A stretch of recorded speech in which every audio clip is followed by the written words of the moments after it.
नमस्कार। आज हमारे हाथ में जो स्रोत है वो साइबर दुनिया की एक न्यूज़ रिपोर्ट है और 2026 की शुरुआत के साथ ही ये एक ऐसी ट्रेंड की बात कर रही है जो सच कहूँ तो काफ़ी परेशान करने वाला है बिल्कुल ऐसा लग रहा है कि नए साल के साथ ठगी के तरीके भी नए हो गए हैं। और ज़्यादा डरावने भी।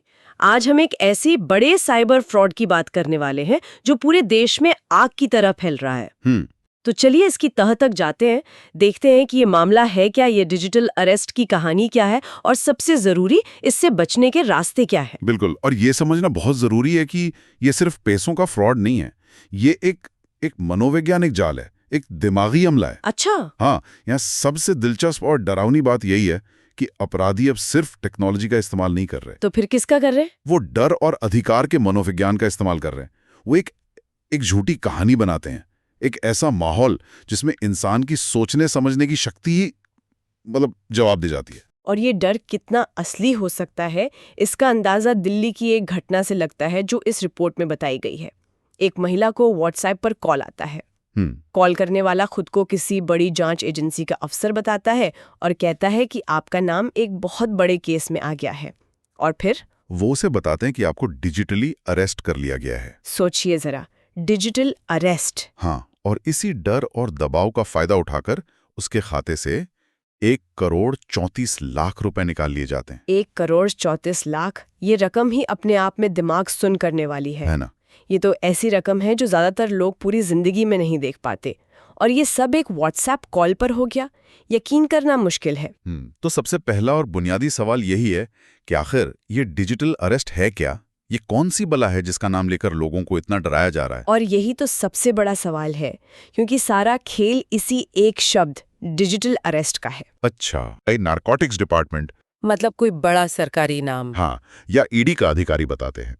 फिर वो पीड़ित को फोन या वीडियो कॉल पर ये यकीन दिलाते हैं कि उसका नाम किसी संगीन अपराध में आ गया है, जैसे मनी लॉन्ड्रिंग, ड्रग्स की तस्करी या कोई और बड़ा घोटाला। मतलब वो सीधे उस नब्ज पर हाथ लगते हैं जिससे एक आम नागरिक सबसे ज्यादा डरता है, कानून और पुलिस का चक्कर। बिल्कुल, और इसके बाद उनका अगला कदम होता है पीड़ित को अलग थलग करना। अलग थलग कैसे? वो कहते हैं कि जांच चल रही है, आपको सहयोग करना होगा, आपको वीडियो कॉल पर बने रहना होगा और आप किसी से बात नहीं करेंगे, आप घर से बाहर नहीं निकलेंगे। अरे बाप रे! इसी को वो डिजिटल अरेस्ट का नाम देते हैं। असल में वो ये पक्का कर रहे होते हैं कि पीड़ित अपने किसी दोस्त, परिवार वाले या वकील से सलाह ना ले पाएं। एक बार इंसान अकेला पड़ गया और घबरा गया तो वो मानसिक रूप से उनके कब्जे में आ जाता है। और फिर पैसों की मांग शुरू होती है। हाँ, फिर जांच में मदद करने या मामला रफा दफा करने के नाम पर उनसे पैसे ट्रांसफर करवा लिए जाते हैं। तो ये सिर्फ एक फोन कॉल नहीं है, ये किसी को मानसिक रूप से बंधक बनाने जैसा है। बिल्कुल, उसे उसकी अपनी ही दुनिया से उसके अपने ही घर में कैद कर देना। और अगर दिल्ली की ये घटना हमें डराती है तो अहमदाबाद का मामला सुन के तो शायद हमारे रोंगटे खड़े हो जाएंगे। हाँ, अहमदाबाद का मामला इस अपराध की गहराई को दिखाता है।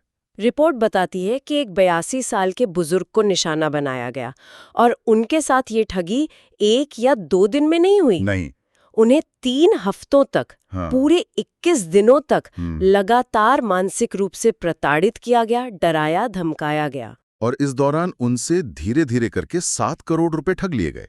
7 करोड़! 3 हफ्ते, एक बहुत लंबा समय है। सोचिए, अपराधियों ने उस बुजुर्ग व्यक्ति के दिमाग पर किस हद तक कब्जा कर लिया होगा। सही बात है। ये सिर्फ एक कॉल करके डराना नहीं है, ये एक लंबी मनोवैज्ञानिक प्रक्रिया है। उन्होंने सिर्फ बाहरी दुनिया से ही नहीं, बल्कि उनकी अपनी तार्किक सोच से भी उनका संपर्क काट दिया होगा। 3 हफ्ते! ये तो किसी को दिमागी तौर पर किडनैप करने जैसा है। वो रोज क्या बात करते होंगे? किसी को इतने लंबे समय तक धोखे में कैसे रखा जा सकता है? यही तो उनकी रणनीति है। वो रोजाना कॉल करते होंगे, उन्हें केस के झूठे अपडेट देते होंगे, शायद नकली दस्तावेज भी दिखाते होंगे। बिल्कुल, हो सकता है नकली एफआईआर या वारंट व्हाट्सएप पर भेजकर, और शायद उनके परिवार को भी खतरे में डालने की धमकी देकर एक लगातार डर का माहौल बनाए रखा होगा। वो एक रिश्ता बना लेते हैं, एक अजीब सा भरोसे का रिश्ता। वो शायद सुबह कॉल करके कहते होंगे, सर आज आपकी जांच में ये प्रोग्रेस हुई है, हम आपकी मदद करने की कोशिश कर रहे हैं, लेकिन आपको हमारी बात माननी होगी। पीड़ित उन्हीं पर निर्भर हो जाता है। ये स्टॉकहोम सिंड्रोम का एक डिजिटल वर्जन जैसा है। जहां बंधक बनाने वाला ही बचाने वाला लगने लगता है। हाँ, बहुत ही शातिर और क्रूर तरीका है ये सुनकर तो वाकई में बहुत डरावना लग रहा है। और ये अलग अलग घटनाएं दिल्ली, अहमदाबाद, ये इशारा करती हैं कि ये कोई एक दो लोग नहीं हैं जो ऐसा कर रहे हैं। नहीं, बिल्कुल नहीं। इसके पीछे कोई बड़ा गिरोह लगता है। और हमारा स्रोत साइबर दुनिया की रिपोर्ट इसी बात को पक्का करती है। उत्तराखंड के सितारगंज में, हाँ, मैंने भी पढ़ा, वहाँ एक ऐसे गिरोह का पता चला है जिसने 12 अलग अलग राज्यों के 22 लोगों को अपना शिकार बनाया। सोचिए, एक गिरोह 12 राज्यों में ऑपरेट कर रहा है। और ये सिर्फ उत्तराखंड तक सीमित नहीं है। बिल्कुल नहीं। महाराष्ट्र में 8 करोड़ के एक बड़े साइबर फ्रॉड रैकेट का पर्दाफाश हुआ है और असम में भी 15 लाख की ठगी के मामले में 3 आरोपी पकड़े गए हैं। तो मतलब ये पूरे देश में फैला है। हाँ, ये सारी कड़ियां जब जुड़ती हैं तो एक ही तस्वीर सामने आती है।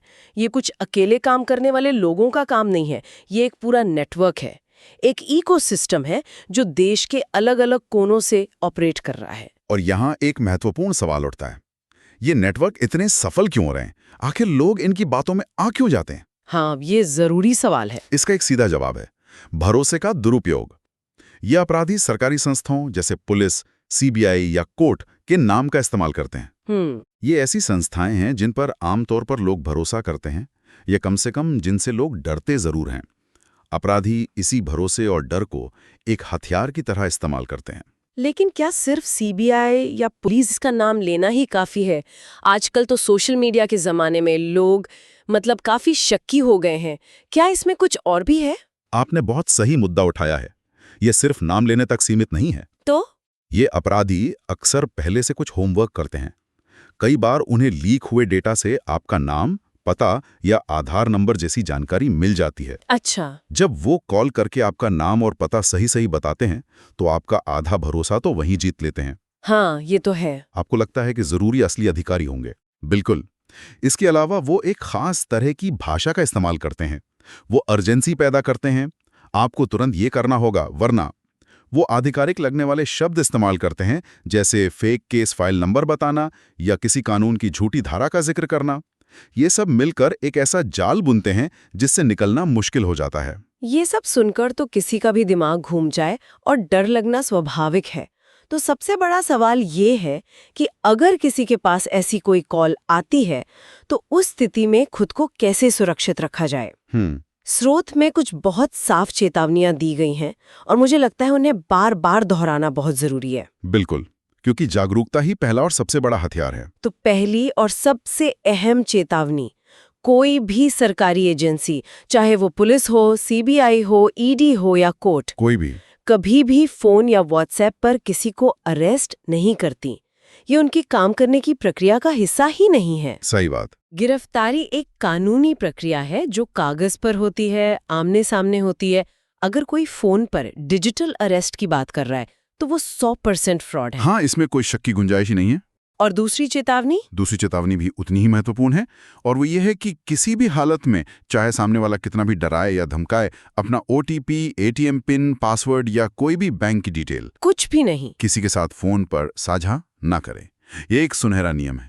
ये समझना जरूरी है कि ठगों की पूरी रणनीति इसी एक नियम को तोड़ने पर टिकी है। वो घबराहट का एक ऐसा बवंडर खड़ा करते हैं, एक ऐसी इमरजेंसी की सिचुएशन बनाते हैं कि इंसान सोचने समझने की हालत में नहीं रहता।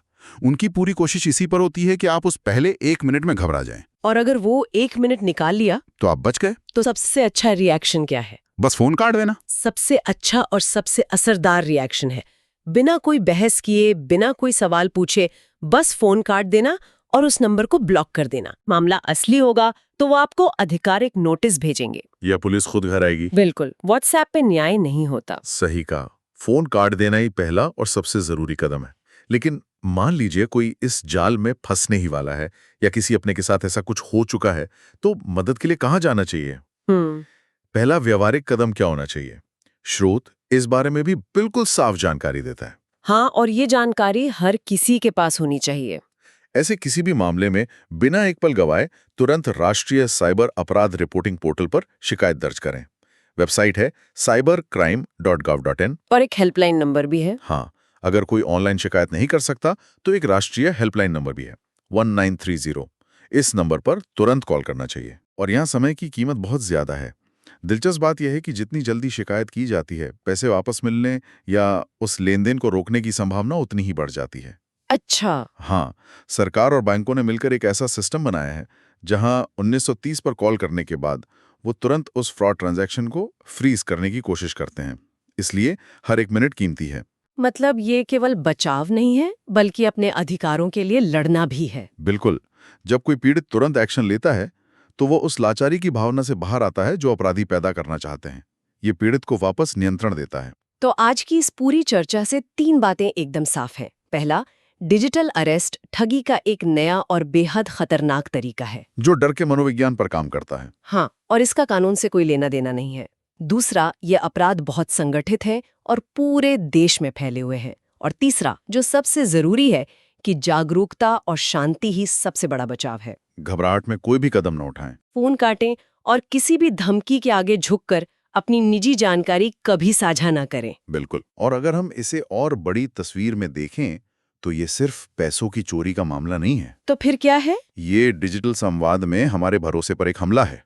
अपराधी उन्हीं उपकरणों का इस्तेमाल कर रहे हैं, जैसे व्हाट्सएप या वीडियो कॉल, जो हम एक दूसरे से जोड़ने के लिए बनाए गए हैं। वे इन जोड़ने वाले साधनों को तोड़ने और धोखा देने के लिए इस्तेमाल कर रहे हैं। ये हमें एक बहुत जरूरी बात सिखाता है कि जैसे जैसे हमारी दुनिया डिजिटल होती जा रही है, हमारी सतर्कता का स्तर भी उतना ही बढ़ना चाहिए। सही कहा। तो इसका मतलब ये हुआ कि हम जिस तकनीक पर भरोसा करके अपनी जिंदगी चला रहे हैं, वही हमारे खिलाफ एक हथियार बन रही है। एक तरह से हाँ। ये तो कुछ ऐसा हुआ जैसे हमारे शरीर का इम्यून सिस्टम ही हम पर हमला कर रहा हो। इस स्रोत ने हमें ये तो बता दिया कि ऐसी स्थिति में क्या करना चाहिए, लेकिन ये हमारे लिए एक बड़ा सवाल भी छोड़ जाता है। क्या? हम अपने फोन और कंप्यूटर के लिए एंटीवायरस और फायरवॉल तो लगाते हैं, लेकिन जैसे जैसे हमारी जिंदगी और ज्यादा डिजिटल होती जा रही है, हम सिर्फ अपने उपकरणों के लिए ही नहीं, बल्कि अपने दिमाग के लिए भी एक डिजिटल इम्यून सिस्टम कैसे बना सकते हैं। एक ऐसी मानसिक क्षमता जो इस तरह के मनोवैज्ञानिक दबाव और धोखे का सामना कर सके और पहली ही नजर में उसे पहचान सके, इस पर सोचना शायद आज के दौर की सबसे बड़ी जरूरत है।